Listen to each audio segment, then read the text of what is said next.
우리 옆에 분과 함께 인사하겠습니다. 사랑합니다. 축복합니다. 감사합니다.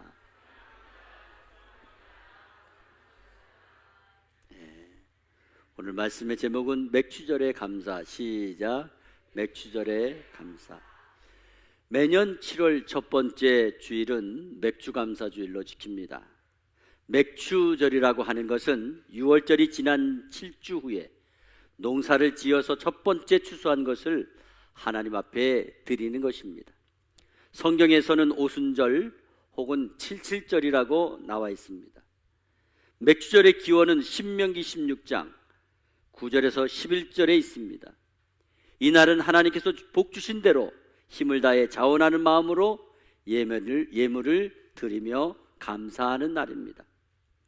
출애굽기 23장 16절에 맥추절을 지키라. 이는 내가 수고하여 밭에 뿌린 것에 첫 열매를 거둠이라 그랬습니다. 오늘 2019년 상반기를 지나기까지 하나님께서 인도해 주시고 보호해 주시고 지켜주셔서 오늘 이 자리에 예배 드릴 수 있도록 은혜 주신 것을 감사합니다. 우리는 지난 6개월을 지내오면서 나름 아슬아슬하고 정말 힘든 그런 순간들이 있었을 것입니다.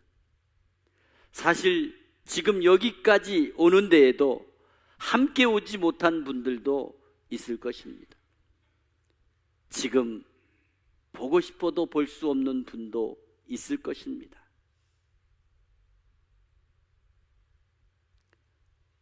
그만큼 우리의 살아서 만나는 것이 복된 것입니다.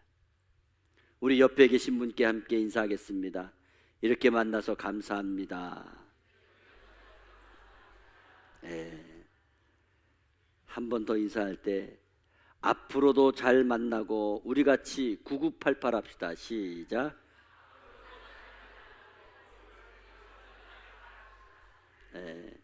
9988이 뭔가 어르신들은 다 알더라고요.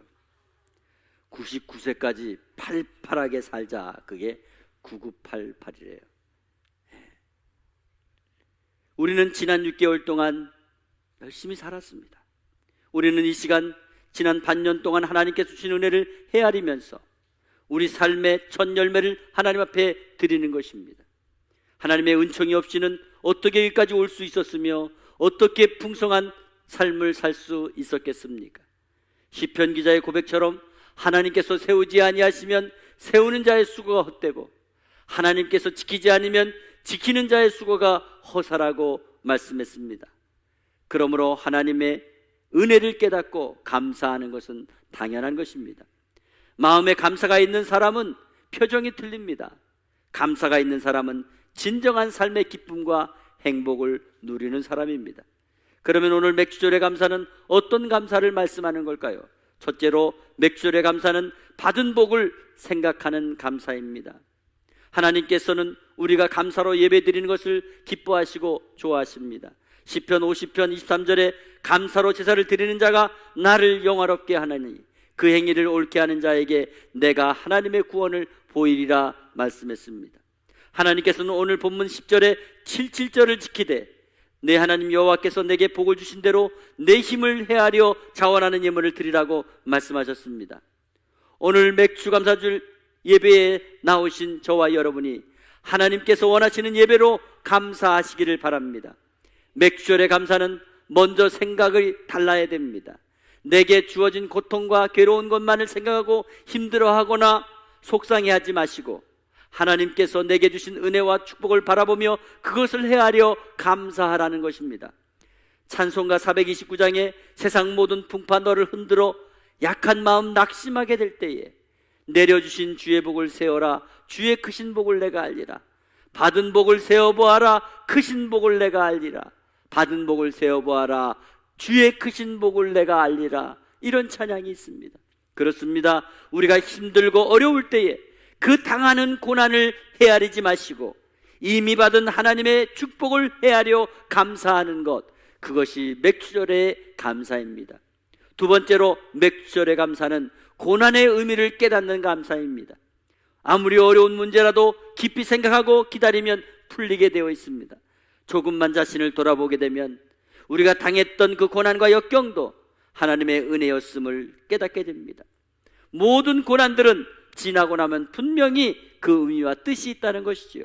그러므로 우리가 당하는 모든 고난과 고통 속에서도 우리들을 향하신 하나님의 뜻이 있음을 깨닫기 바랍니다. 우리를 사랑하신 하나님께서 우리에게 고난과 어려움을 주실 때에는 대체로 두 가지 이유가 있습니다. 하나는 깨닫고 돌아오라는 신호의 고난입니다. 우리가 계속 잘못하면 영영 형벌을 받을까봐 우리를 부르시는 신호가 바로 고난이라는 것입니다. 어린아이들이 밖에서 놀이를 하면서 재미가 붙으면 시간 가는 줄 모르고 뛰어노느라 집에 갈 생각을 잊어버립니다. 그러나 그 아이가 아무리 재밌게 놀다 가더라도 넘어지거나 자빠지거나 다치게 되면 금방 엄마가 생각이 나고 집이 그리워서 울면서 집으로 돌아오게 되는 것입니다. 이와 마찬가지 원리입니다. 아프고 힘들고 어려울 때에 주님의 필요를 깨닫게 된다는 것입니다. 두 번째로, 강하게 하시려는 의도에서 고난이 있습니다. 한마디로 연단이며 훈련을 받는 겁니다. 훈련받는 것 어렵고 힘이 듭니다. 우리가 군대 가면 왜 우리가 위로합니까? 힘들기 때문에 위로하는 겁니다. 그러나 그 과정을 통해서 더 강해지고 더 성숙해지고 더 큰 믿음이 되는 것입니다. 그러므로 맥주절의 감사는 고난의 의미를 깨닫는 감사인 줄 믿으시기 바랍니다. 세 번째로, 맥주절의 감사는 표현하는 감사입니다. 감사하는 마음도 중요하지만 감사를 표현하는 것은 더 중요합니다. 우리의 믿음은 언제 어디서나 감사를 표현해야 됩니다. 사실 과거에 우리나라 사람들은 마음은 있는데 표현을 잘 못했습니다. 특별히 남자들이 그랬어요. 그래서 여자들이 속을 많이 썩였습니다. 이 남자가 나를 사랑하는지, 나를 미워하는지, 나를 좋아하는 건지, 나를 마음에 두고 있는 건지, 딴 생각하고 있는 건지 표현을 안 하니까 모르는 거예요. 그런데 요즘 아이들은 표현을 너무 잘해. 너무 잘해. 대낮에 정류장에서, 공원에서 껴안고 빨고 아주 낯이 뜨거울 정도로 그런 표현을 합니다. 참, 여러분, 물론 표현을 잘해야 되는 건 맞아요. 그렇지만 애정 행각은 풍기문란입니다. 사랑의 마음으로 표현하는 것 중요하지만 항상 주변을 배려하는 에티켓도 필요한 것입니다. 그래서 절제하고 또 그 자리와 그 형편과 처지를 잘 살펴가지고 표현을 해야 되는 것입니다. 마치 어린아이가 엄마 아빠에게 자연스럽게 표현하는 그런 표현, 그건 감사의 표현이 될 때에 하나님이 기뻐하시는 바로 맥주절의 감사는 바로 부모에게 표현하듯이 자연스럽게 표현하는 그런 감사라는 것을 기억하시기 바랍니다. 네 번째로 맥주절의 감사는 수준을 높이는 감사입니다. 하나님께서 우리에게 주시는 은혜와 축복의 수준과 우리가 하나님께 감사하는 수준이 점점 차이가 나고 있어요. 하나님께서는 언제나 우리에게 주시는 은혜와 축복의 수준을 날이면 날마다 높아가고 있습니다. 사실 과거의 축복으로 볼 때 지금까지 머물러 있는 사람이 많습니다. 그러나 지난날의 감사의 수준이 여전히 똑같은 성도, 참으로 안타깝습니다. 사실 지난날 저 자신을 돌아보더라도요, 감히 생각지 못했던 그런 집에 살지요, 승용차 있지요, 목욕물 언제든지 틀면 따뜻한 물 뜨거운 물 나오지요, 에어컨 있지요, 세탁기 있지요, 밥통도 압력 전기 밥통 쓰지요. 과거에는 집에 없던 전화가 한 개씩들 다 들고 다니지요. 언제 어디서든지 사진 찍을 수 있죠, 보낼 수 있죠, 모든 정보 다 알 수 있지요. 전기도 막 물 쓰듯이 막 쓰지요. 얼마나 편해요. 교통수단도 얼마나 좋아요. 어디든 가서든지 차 타면 다 가고 싶은 데 가지요. 또 우리가 언제 해외여행 생각했어요? 언제 비행기 타보겠어요? 과거에는 비행기 꿈도 못 꿔던 거. 지금은요, 얼마나 때만 되면 해외로 여행 가고, 이런 축복의 수준을 여러분들은 어떻게 생각하십니까? 그런데 이상하게 우리 감사의 수준은요, 아직도 그 자리에 머물러 있다는 거예요. 여러분, 사실 하나님께서 축복해 주신 것은 점점 수준이 높아가는데 왜 감사의 수준은 올라가지 않는 걸까요? 맥주절의 감사는 반드시 받은 축복의 수준과 같아야 되는 것입니다. 맥주절의 감사는 반드시 수준이 업돼야 되는 겁니다.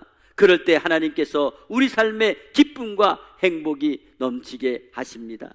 사랑하는 성도 여러분, 2019년도 6개월을 은혜 가운데 잘 보내셨습니다. 7월에 첫 예배를 드리는 이 시간 한번 돌아보시기 바랍니다. 사실 우리 교회만 생각해도요, 올해 반년 동안 얼마나 하나님이 은혜를 주셨는지 몰라요. 교회의 LED 스크린으로, 영상으로, 음향으로, 또 체육시설과 또 교회 외관 등 우리 교회가 얼마나 많은 은혜를 받았는지 저는 생각할 때 너무나 가슴이 뛰고 감사했습니다. 또 금년 뉴패밀리 전도 축제로 온 성도들이 하나가 되어서 새가족들도 많이 나오게 되고 등록도 많이 하게 되고, 여러분, 이런 은혜가 어디 있어요? 우리가 받은 은혜를 헤아려 보니까 너무나 많은 거예요. 우리는 그 은혜를 헤아리면서 감사하시기 바랍니다. 그리고 고난의 의미를 깊이 깨닫고 감사하시기 바랍니다. 하나님께 감사의 표현을 잘 하시기 바랍니다. 우리가 순간순간 작은 일에도 하나님께 감사해야 돼요. 하나님 감사합니다. 순간순간 모든 일에 감사해야 돼. 그리고 감사의 수준을 높이시기 바랍니다. 그렇지 않아요? 여러분, 여기 어르신들 계시지만 자녀들이 감사하더라도 맨날 똑같이 더 좋아졌는데, 자녀들이 더 성공했는데 맨날 똑같이 감사의 수준이 작다면, 옛날에 하던 대로 한다면 여러분들은 어떤 마음이 들겠어요? 아마 속으로 꿍시렁 할 거예요. 저거는 그렇게 많이 벌어가지고 지는 그냥 물수도 있으면서 애미애비는 개떡같이 여긴다고. 분명히 그럴 거예요. 여러분, 우리는 하나님께 받은 게 많잖아요. 우리가 감사의 수준을 높이기 바랍니다.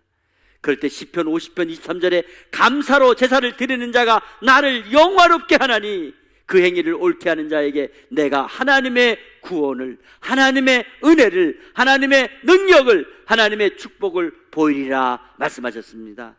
우리는 맥주절의 감사로 하나님을 영화롭게 하며 하나님으로부터 더 큰 은혜와 복을 후반기에 받아 누리는 저와 여러분이 되시기를 주 예수 그리스도의 이름으로 축복합니다.